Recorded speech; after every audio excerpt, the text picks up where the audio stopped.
Bonjour à tous et bienvenue dans ce JT des régions, direction Parakou. Le campus de Parakou abrite l'université d'été. C'est en effet une initiative de la coordination des programmes de renforcement de compétences mycologiques en Afrique de l'Ouest avec le soutien des fondations Volkswagen et Francfort. On fait le point avec Nestor Sella et Simon Vignon. Ces étudiants en mycologie sont venus de plusieurs pays d'Afrique de l'Ouest et de l'Europe. Ils renforcent leurs capacités dans la recherche scientifique. Cette année, c'est la 3e édition et je me réjouis particulièrement de la diversité des participants, de la diversité des pays qui s'y trouvent dans cette salle ce matin. Et j'espère qu'on aura une formation, une école assez intéressante, enrichissante, et que chacun de vous partira dans son pays avec un sac rempli d'informations, de savoir et de connaissances mycologiques. Ces spécialistes ont montré à ces étudiants l'importance des champignons dans le système écologique. Ça ne va pas fonctionner parce que les champignons sont indispensables pour le cycle des nutriments, ils sont indispensables pour la croissance des plantes et ils sont indispensables pour l'équilibre entre les différentes espèces et qui font partie d'un écosystème sain.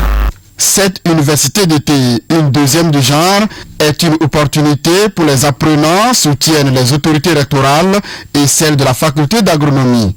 Ces genres de formation qui non seulement insufflent une diversification de nos offres de formation, mais contribuent au renforcement des capacités de nos apprenants afin de les rendre plus compétitifs sur le marché de l'emploi, de la recherche, des études. Un lot de matériel d'une valeur d'environ 110 millions de francs CFA au profit du laboratoire de mycologie. Et le recteur de l'université de Parakou s'engage pour un usage judicieux au profit des étudiants premiers bénéficiaires. De Parakou, on se rend maintenant dans le zoo avec les plateformes des utilisateurs des services de santé, en abrégé PUSS, de la zone sanitaire Chloé-Camin, Toviclin, Lalo, qui ont tenu justement leur deuxième assemblée générale. Il s'agit d'un regroupement de structures et associations de personnes défendant les demandeurs de services de santé. Le bureau qui a conduit les activités de la plateforme est au terme de son mandat de 3 ans et l'assemblée générale tenue à la maison des jeunes de Chloé-Camin a été l'occasion de faire le bilan et de renouveler l'équipe dirigeante. Cyprien Lokossou et Évariste Zomao. C'est un bureau de 9 membres qui prend à nouveau la direction des plateformes des utilisateurs des services de santé. Ces élus doivent continuer à défendre les bénéficiaires des services de santé dans la zone sanitaire Chloé-Camin, Toviclin et Lalo devant les irrégularités et les brimades dont ils sont victimes. Et nous avons traité assez de plaintes. Et quand on prend les plaintes, c'est surtout au niveau du mauvais accueil. C'est ça qui dégoûte la communauté. Mauvais accueil. Les gens y vont. Le malade, quand vous l'accueillez bien, moralement il est satisfait et puis il croit qu'il a déjà pris un produit, alors que c'est l'accueil qui l'a soulagé. Alors, au milieu de là, les gens compliquent encore la tâche en le négligeant. Donc les gens se plaignent beaucoup là. Ou bien quand on les accepte, quand on finit de la prescription, c'est d'autres produits qu'on sort du sac. On appelle ça vente ici de médicaments. On laisse, on dit, bon, tu as combien là pour nous aider à te laver le ventre. Ça là, c'est le rançonnement. La plateforme des utilisateurs des services de santé est un programme de la CTB, une agence belge de développement qui mobilise ses ressources et son expertise pour soulager les populations du monde. C'est cette volonté expresse de faire jouer la communauté son rôle que les puces ont été créées. Parce que il n'est pas sans savoir de nous tous qu'on ne peut pas assurer la santé d'une population à son insu. Ce qu'on a fait, c'est surtout organiser la population parce que la qualité des soins n'était vraiment pas optimale. Mais tant que la population n'est pas organisée, elle n'a pas trop de recours pour revendiquer son droit à la qualité des soins. Le préfet du département de Koufou, grand partisan de ce programme, quand il était en position de maire, et plusieurs autres personnalités ont renouvelé leur engagement d'accompagner le PUS pour un service de santé de qualité dans la zone sanitaire Chloé-Camin, Toviclin, Lalo. Le député Rachidi Badamassi était en début de semaine à Parakou. Il est allé visiter le chantier de la route Parakou-Wewe, dont les travaux ont démarré depuis le 31 décembre 2014 pour une durée de 2 ans. À ses côtés, il y avait le directeur technique de l'entreprise Eboumaf en charge des travaux. Nestor Sera, Simon Vignon. Conformément à sa mission de contrôle d'action gouvernementale, Rachid Badamassi vient apprécier le niveau des travaux de cette route qui tient à cœur les populations. Si les travaux piétinent au niveau de la ville, c'est plus de 105% de réalisation en rase campagne. Donc, l'honorable a bien voulu parcourir tout le tronçon et il a vu, il a apprécié. J'aimerais rassurer les uns et les autres que l'étape de la ville, à savoir les 2 premiers kilomètres, et les 9 km en 2 fois 2 voies, ce qui fait 11, nous les avons réservés pour les 4 derniers mois. À compter du mois de septembre, les gens vont remarquer que les activités seront beaucoup plus concentrées à ce niveau-là. L'objectif, c'est de conjuguer les efforts pour que les populations soient satisfaites. C'est le rôle de notre descente sur le terrain. L'élu de la 8e circonscription électorale, sous une pluie battante sur le pont d'Alafiaro, cédait autrefois sous le poids du trafic. Nous sommes ici dans la commune de Tchaourou. Notre premier travail était de faire un passage provisoire pour que la population ne soit pas coupée du monde. Et avec le bureau d'études, on s'est mis d'accord que le pont va se faire au même endroit qu'aujourd'hui. On va le casser, on va le mettre au même endroit, comme ça il n'y a pas de casse de maison et tout ça à cause de la pluie. Et après les pluies, on va commencer les travaux. D'accord. Donc c'est clair, après les pluies, le pont d'Alafiaro va démarrer. Le pont d'Alafiaro va démarrer une fois qu'on a commencé le concassage. Il faut des cailloux. D'accord. Rachid Badamassi est plus que déterminé pour soulager les peines de ses mandants, visiblement engagés à l'accompagner.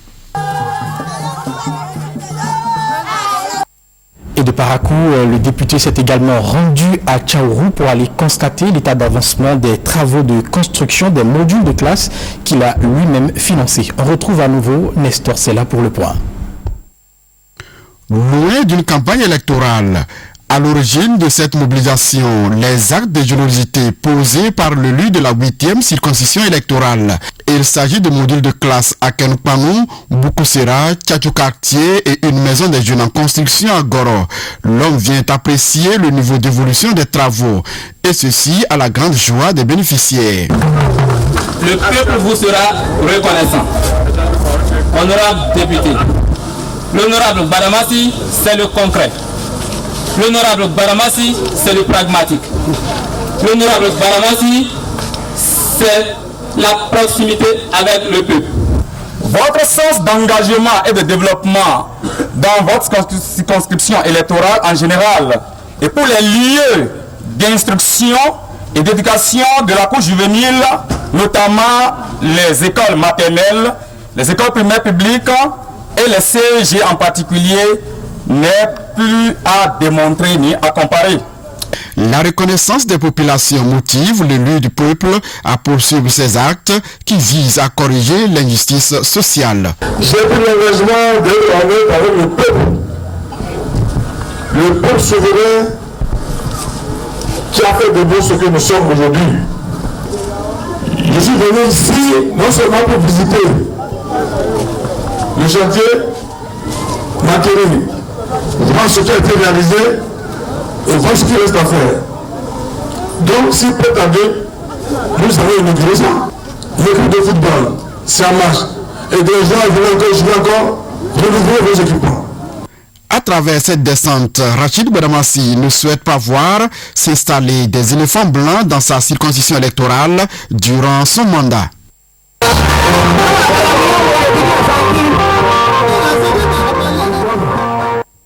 Eh bien, de Tchaourou, rendons-nous à présent à Porto Novo avec ce mouvement d'humeur. Le syndicat national des collectivités locales, section de Porto Novo, a marché sur les bureaux de la recette perception Bataké.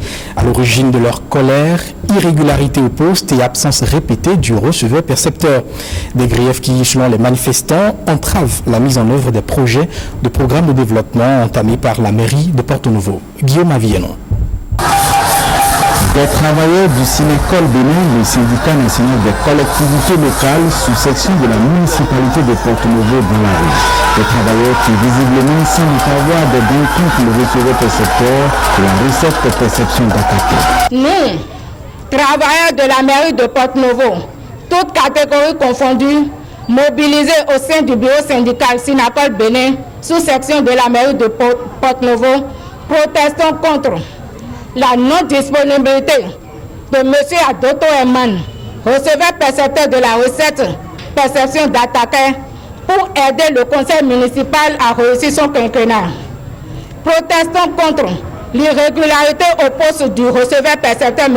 Adoto Eman. Protestons contre le retard inquiétant observé dans le paiement des salaires. Protestons contre le fait que les mandats liés aux dépenses de souveraineté sont bloqués. Les mises en cause tentent d'apaiser. Malgré le fait que le SG, Madame le SG, malgré le fait que Madame le SG dit que nous avons eu plusieurs séances et cela s'est avéré, j'ai fait j'allais dire, des promesses que je n'ai pas tenues. Elle a parlé de duperie. Je crois que cela ne me ressemble pas. Alors, je vais prendre acte de tout ce que vous avez dit. Je vais prendre acte de ça. Si éventuellement il y avait des manquements à mon niveau, je les corrigerai. Les manifestants qui estiment avoir épuisé toute voie de recours pour obtenir gain de cause menacent.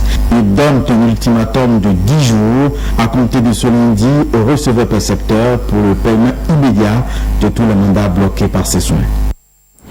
Parlons de notre mouvement d'humeur à présent, toujours à Porto-Novo, mais cette fois-ci avec les étudiants de l'école normale supérieure qui ont organisé un sit-in juste après la cérémonie des couleurs en début de semaine. Le responsable des étudiants de l'école a pris la parole et pour égrener justement un chapelet de revendications. On retrouve à nouveau Guillaume Affienon. Une cérémonie des couleurs qui s'achève en queue de poisson à l'école normale supérieure. Et pour cause, les autorités de l'institution sont peu enclins à écouter la motion de protestation que lit ici un des responsables du syndicat des étudiants de l'établissement. Les revendications restent claires et nettes. L'accès au CAPES à toutes les filières de l'école normale supérieure de Porto-Novo, sans aucune distinction. Le rappel immédiat de toutes les promotions sorties de l'ENS depuis sa réouverture pour la suite de leur formation pour le CAPES. La construction de salles d'Internet et la mise à disposition de tous les élèves possesseurs d'une connexion Internet. L'équipement suffisant de la bibliothèque de l'ENS et la construction d'un laboratoire de langue efficace et adéquat. Les étudiants frondeurs réclament principalement une formation qui va s'étendre au CAPES, le certificat d'aptitude pédagogique de l'enseignement secondaire, un bac plus 5, et non un BAPES, le brevet d'aptitude pédagogique à l'enseignement secondaire, un bac plus 3. Une revendication à laquelle ils tiennent.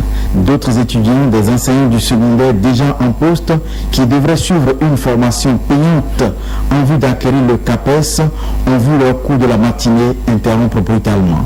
Normalement, il devrait passer, il devrait s'inscrire au campus, faire d'abord les études classiques avant de venir faire cette information-là. Donc c'est des choses différentes. Il ne doit pas nous empêcher de faire le cours.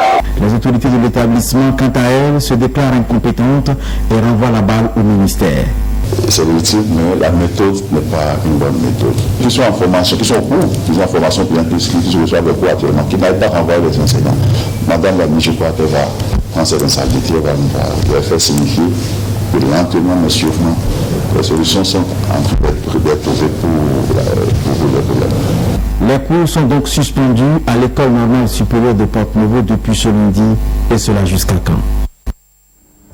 Rendons-nous à présent à l'université de Lokossa, pas pour un mouvement d'humeur cette fois-ci, mais pour célébrer avec cette université son anniversaire. Le rectorat a organisé une journée porte ouverte à cet effet pour célébrer l'anniversaire de l'université de Lokossa. L'Institut universitaire de technologie a abrité justement les festivités de cet anniversaire. On retrouve Henri Fachinan et Évariste Zoman.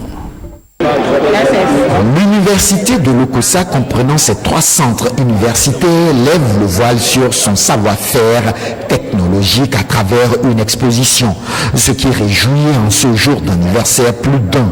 Je voudrais leur dire joyeux anniversaire et en même temps inviter nos enfants à être tout oreille, de suivre leurs professeurs. Ils sont pour l'instant des apprenants. Sans science, sans technologie, on ne peut pas amorcer un développement. Donc la toute jeune université, l'université de Lokossa, est là vraiment pour que le Bénin se développe.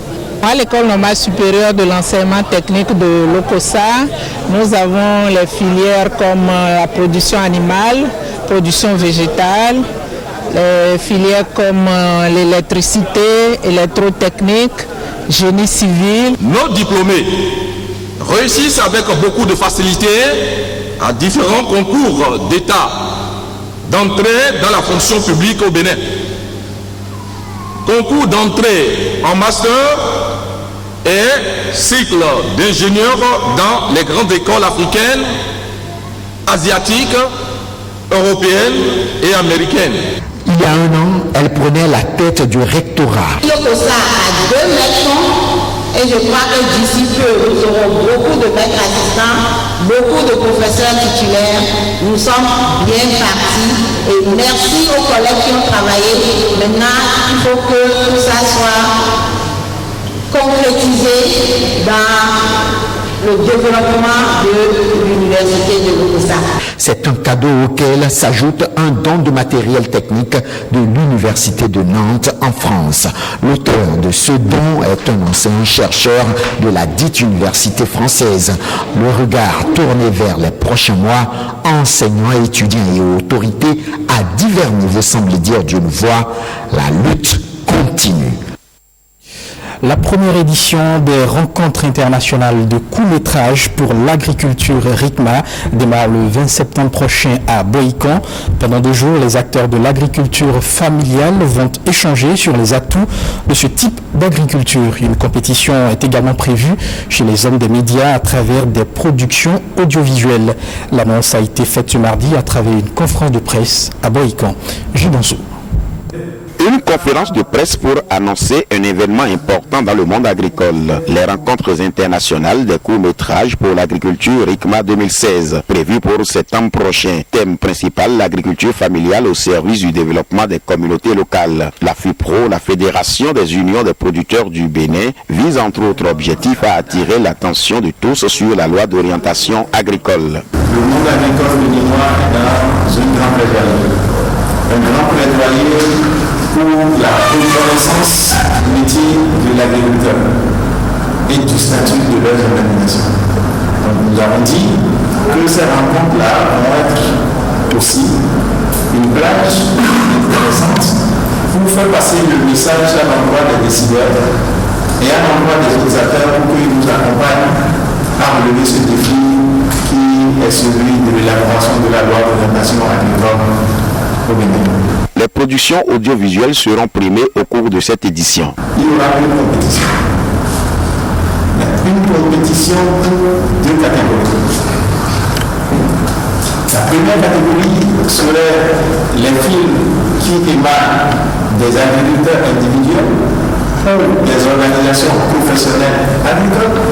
Et une deuxième catégorie pour les institutions et les professionnels qui ont réalisé des films documentaires sur l'agriculture.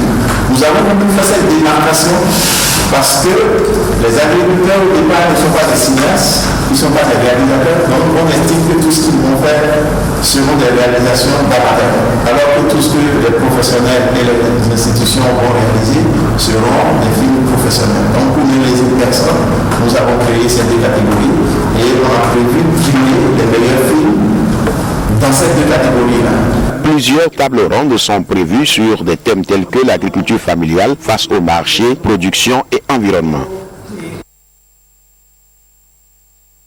Et voilà, c'est la fin de ce journal. Merci de l'avoir suivi. Excellent après-midi à chacun et à tous.